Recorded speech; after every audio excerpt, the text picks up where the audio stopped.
शुक्लांबरधरं विष्णुं शशिवर्णं चतुर्भुजं प्रसन्नवदनं ध्यायेत् सर्वविघ्नोपशान्तये। व्यासं वसिष्ठनप्तारं शक्तै पौत्रमकल्मषं पराशरात्मजं वन्दे शुकतातं तपोनिधिं। व्यासाय विष्णुरूपाय व्यासरूपाय विष्णवे नमो वै ब्रह्मनिधये वासिष्ठाय नमो नमः। अविकाराय शुद्धाय नित्याय परमात्मने सदैकरूपरूपाय विष्णवे सर्वजिष्णवे। यस्य स्मरणमात्रेण जन्म संसारबन्धनात् विमुच्यते नमस्तस्मै विष्णवे प्रभविष्णवे। ॐ नमो विष्णवे प्रभविष्णवे। श्रीवैशम्पायन उवाच श्रुत्वा धर्मानशेषेण पावनानि च सर्वशः युधिष्ठिरः शान्तनवं पुनरेवाभ्यभाषत।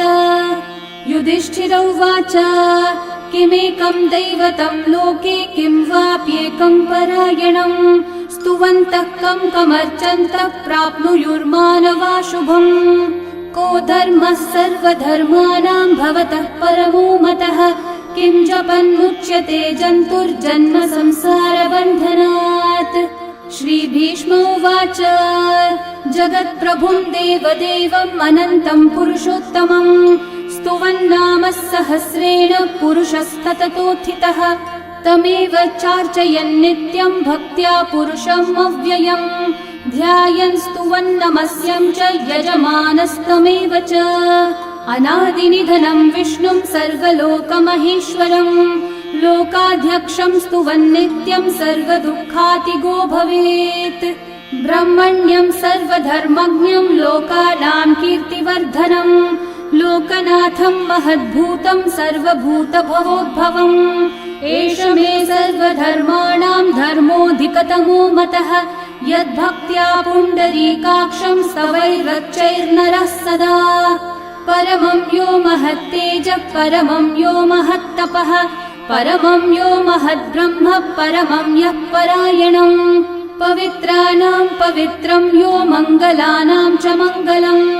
देवतं देवतानां च भूतानां यो व्ययः पिता यतः सर्वाणि भूतानि भवन्त्यादियुगागमे यस्मिंश्च प्रलयं यान्ति पुनरेव युगक्षये तस्य लोकप्रधानस्य जगन्नाथस्य भूपते विष्णोर्नाम सहस्रं मे शृणु पापभयापहम्। यानि नामानि गौणानि विख्यातानि महात्मनः ऋषिभिः परिगीतानि तानि वक्ष्यामि भूतये। ऋषिर्नाम्नां सहस्रस्य वेदव्यासो महामुनिः छन्दोऽनुष्ठुप् तथा देवो भगवान् देवकीसुतः अमृतांशोद्भवो बीजं शक्तिर्देवकी नन्दनः त्रिसामा हृदयं तस्य शान्त्यर्थे विनियुज्यते। विष्णुं जिष्णुं महाविष्णुं प्रभविष्णुं महेश्वरम् अनेकरूपदैत्यान्तं नमामि पुरुषोत्तमम्।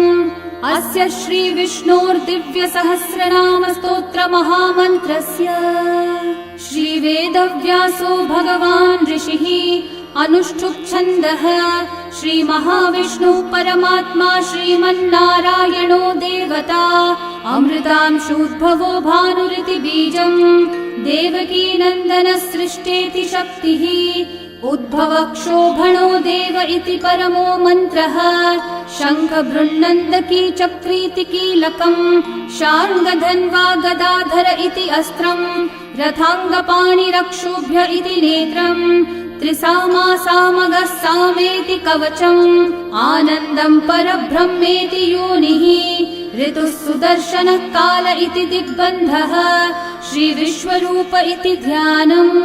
श्रीमहाविष्णुः प्रीत्यर्थे सहस्रनाम जपे विनियोगः।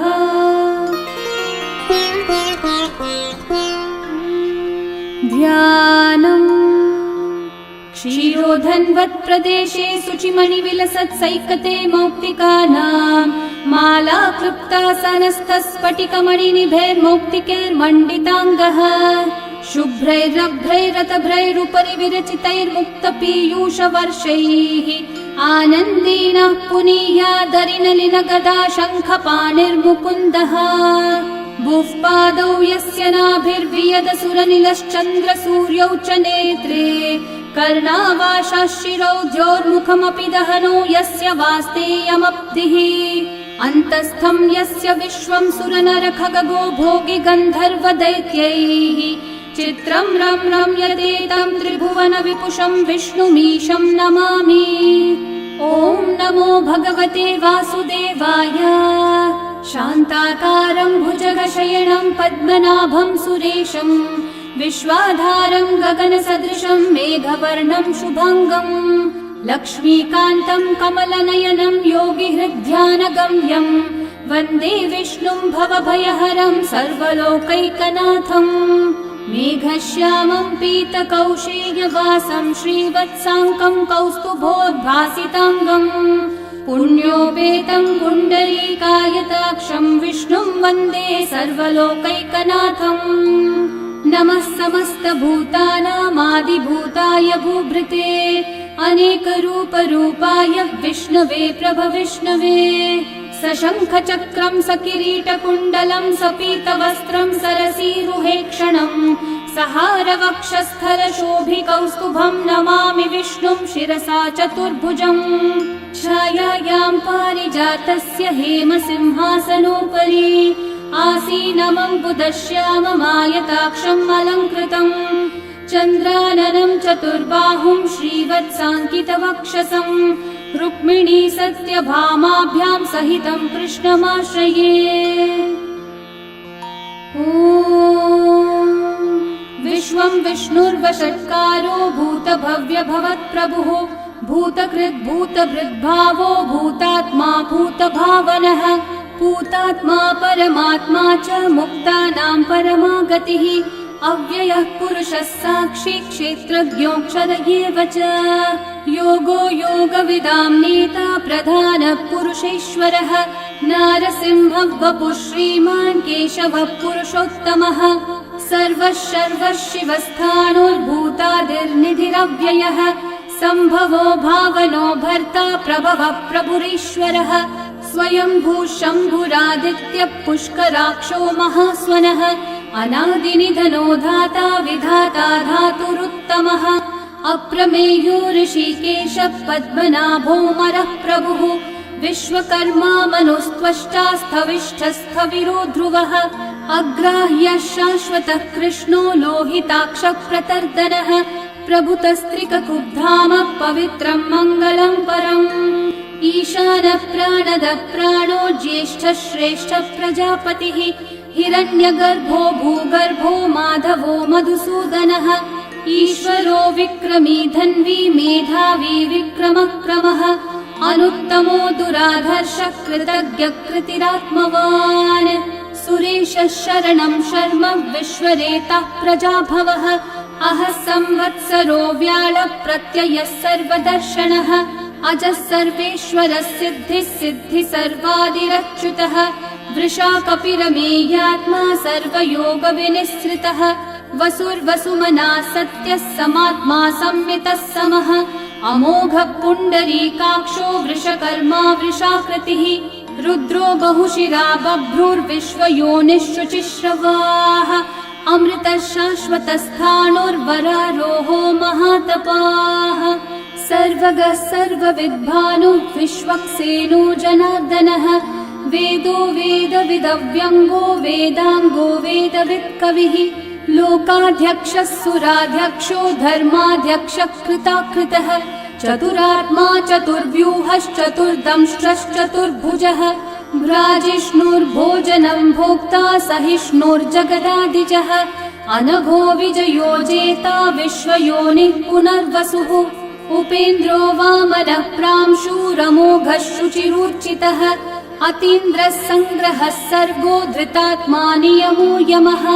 वेद्यो वैद्यः सदा योगी वीरः माधवो मधुः अतीन्द्रियो महामायो महोत्साहो महाबलः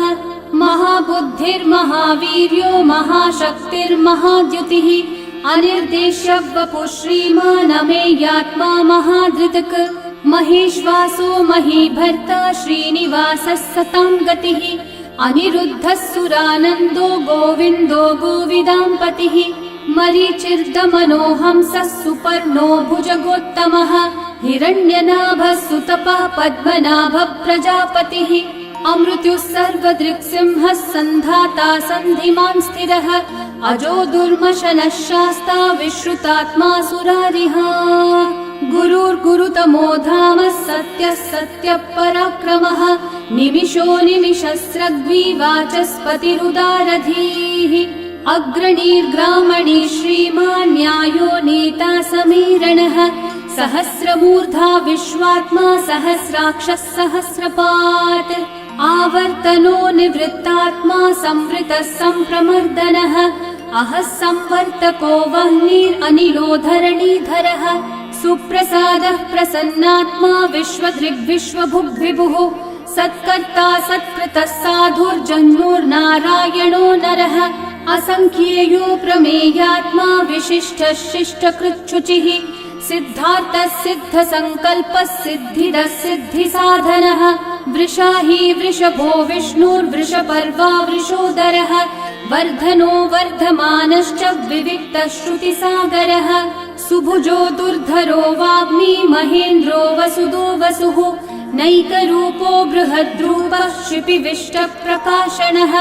ओजस्तेजो द्युतिधरः प्रकाशात्मा प्रतापनः ऋद्धस्पष्टाक्षरो मन्त्रश्चन्द्रांशूर्भास्करद्युतिः अमृतांशूद्भवो भानुः शशबिन्दुः सुरेश्वरः औषधं जगतः सेतुः सत्यधर्मः पराक्रमः भूतभव्यभवन्नाथः पवनः पावनो नलः कामः कामकृत्कान्तः कामः कामप्रदः प्रभुः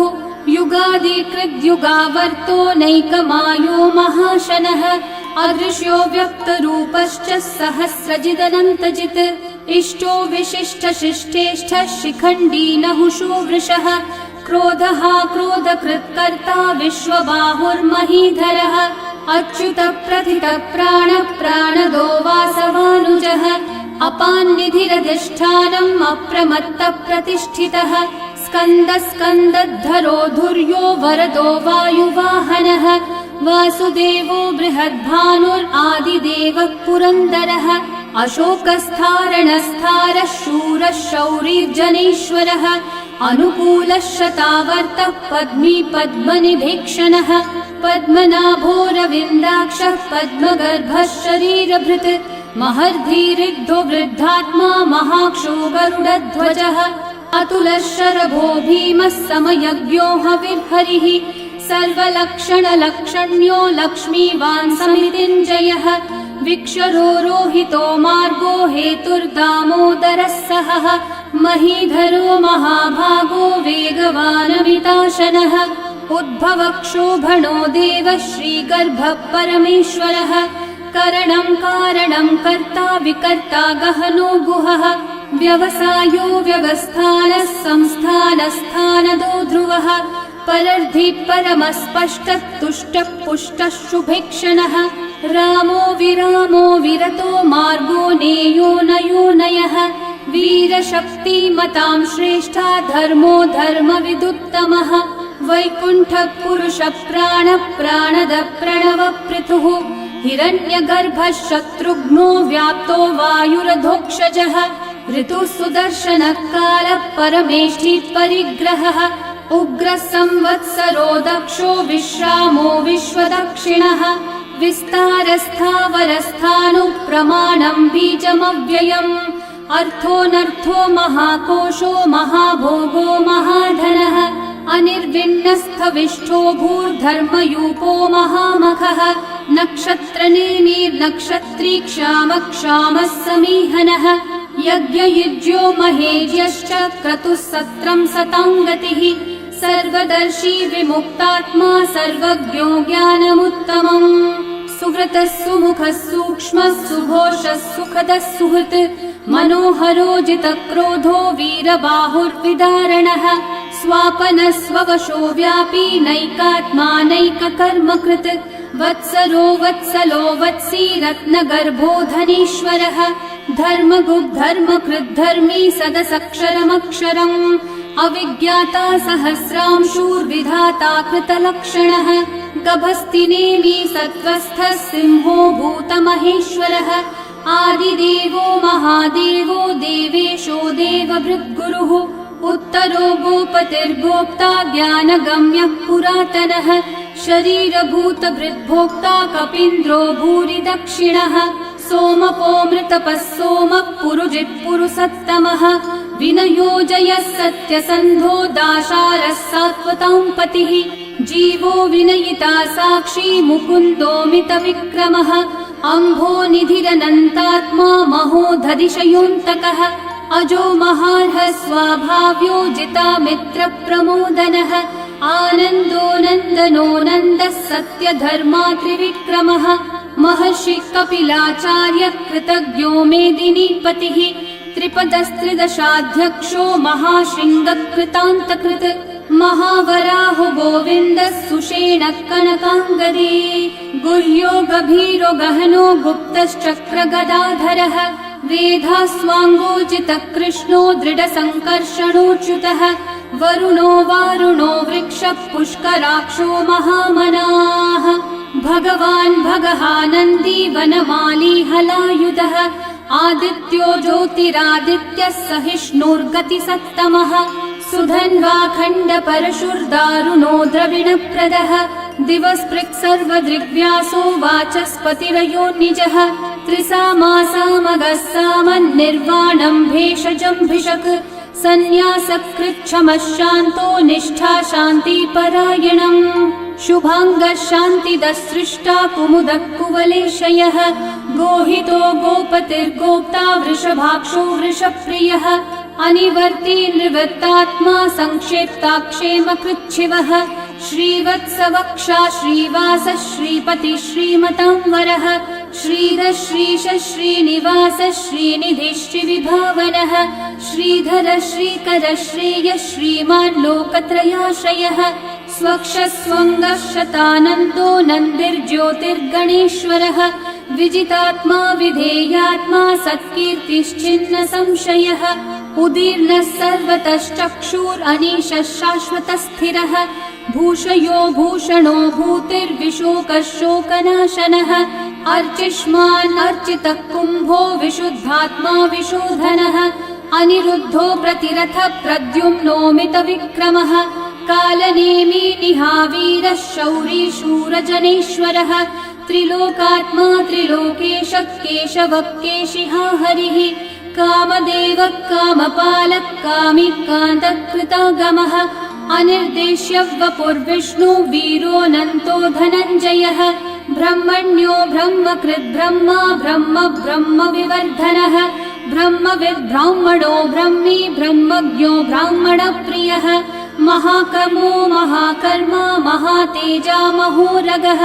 महाक्रतुर्महायज्वा महायज्ञो महाहविः स्तव्यस्तव प्रियस्तोत्रम् स्तुतिस्तोतारणप्रियः पूर्णपूरयिता पुण्यकीर्तिरणामयः मनोजवस्तीर्थकरो वसुरेता वसुप्रदः वसुप्रदो वासुदेवो वसुर्वसुमनाहविः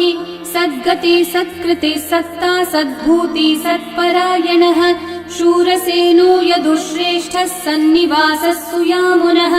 भूता वासो वासुदेवः सर्वासु निलयो नलः दर्पः दर्पदो दृप्तो दुर्धरोऽथा पराजितः विश्वमूर्तिर्महामूर्तिर्दीप्तमूर्तिरमूर्तिमान् अनेकमूर्तिरव्यक्तः शतमूर्तिः शताननः एकोनैकः स वक्कः किं यतत्पदमनुत्तमम् लोकबन्धुर्लोकनाथो माधवो भक्तवत्सलः सुवर्णवर्णो हेमाङ्गो वराङ्गश्चन्दनाङ्गदे वीरः विषमः शून्यो घृताशीरशलश्चलः अमानीमानदो मान्यो लोकस्वामी त्रिलोकधृक् सुमेधा मेधजो धन्यः सत्यमेधाधराधरः तेजो वृषो द्युतिधरः सर्वशस्त्रभृताम्बरः प्रग्रहो निग्रहो व्यग्रो नैकः शृङ्गो गदाग्रजः चतुर्मूर्तिश्चतुर्बाहुश्चतुर्व्यूहश्चतुर्गतिः चतुरात्मा चतुर्भावश्चतुर्वेदविदेकपात् समावर्तो निर्वृत्तात्मा दुर्जयो दुरतिक्रमः दुर्लभो दुर्गमो दुर्गो दुरावासो दुरारिहा शुभाङ्गो लोकसारङ्गः सुतन्तुस्तन्तुवर्धनः इन्द्रकर्मा महाकर्मा कृतकर्मा कृतागमः उद्भवः सुन्दर सुन्दो रत्ननाभः सुलोचनः अर्को वाजः शृङ्गी जयन्तः सर्वविजयी सुवर्णबिन्दु रक्षोभ्यः सर्ववागीश्वरेश्वरः महाहृदो महागर्तो महाभूतो महानिधिः कुमुदः कुन्दरः कुन्दः पर्जन्यः पावनो निलः अमृताशो मृतवपुः सर्वज्ञः सर्वतोमुखः सुलभः सुव्रतः सिद्धः शत्रुजिच्छत्रुतापनः न्यग्रोधोदम्बरोऽश्वत्थः चाणूरान्ध्रनिषूदनः सहस्रार्ची सप्तजिह्वा सप्तैधा सप्तवाहनः अमूर्तिरनघोचिन्त्यो भयकृद्भयनाशनः अनुर्बृहत्कृशस्थूलो गुणभृन्निर्गुणो महान् अधृतस्वधृतस्वास्य प्राग्वंशो वंशवर्धनः भारभृत्कथितो योगी योगीशः सर्वकामदः आश्रमश्रमणश्रामः सुपर्णो वायुवाहनः धनुर्धरो धनुर्वेदो दण्डो दमयिता दमः अपराजितः सर्वसहो नियन्ता नियमो यमः सत्त्ववान् सात्विकः सत्यः सत्यधर्मपरायणः अभिप्रायप्रियार्होर्ह प्रियकृत्कृतिवर्धनः विहाय स गतिर्ज्योतिः सुरचिर्हुतभुक् विभुः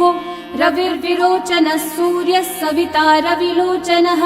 अनन्तो हुतभुग्भोक्ता सुखदो नैकजोऽग्रजः अनिर्विण्णः सदा मर्षि लोकाधिष्ठानमद्भुतः सनात् सनातनतमः कपिलः कपिरव्ययः स्वस्तिदः स्वस्तिकृत् स्वस्ति स्वस्ति भुक् स्वस्ति दक्षिणः अरौद्रः कुण्डली चक्री विक्रम यूर्जितशासनः शब्दातिगः शब्दसः शिशिरः शर्वरीकरः अक्रूरः पेशलो दक्षो दक्षिणः क्षमिनाम्बरः विद्वत्तमो वीतभयः पुण्यश्रवणकीर्तनः उत्तारणो दुष्कृतिः पुण्यो दुःस्वप्ननाशनः वीरः रक्षणः सन्तो जीवनः पर्यवस्थितः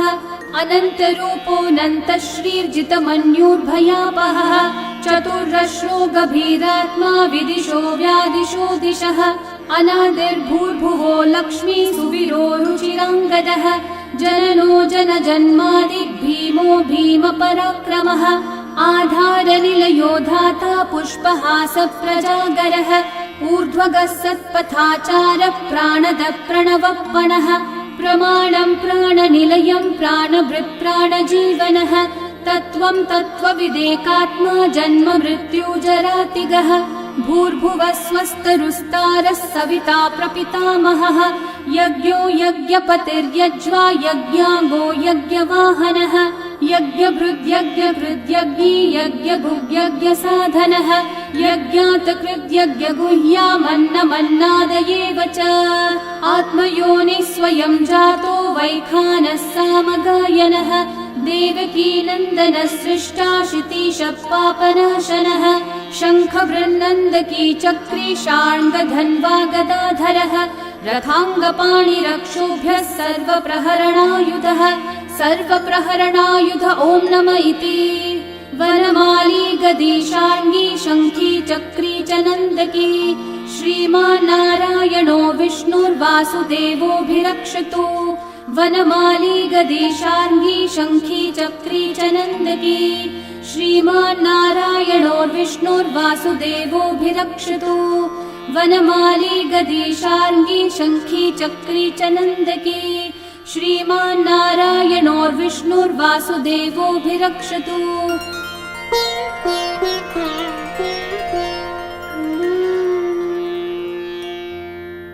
इतीदं कीर्तनीयस्य केशवस्य महात्मनः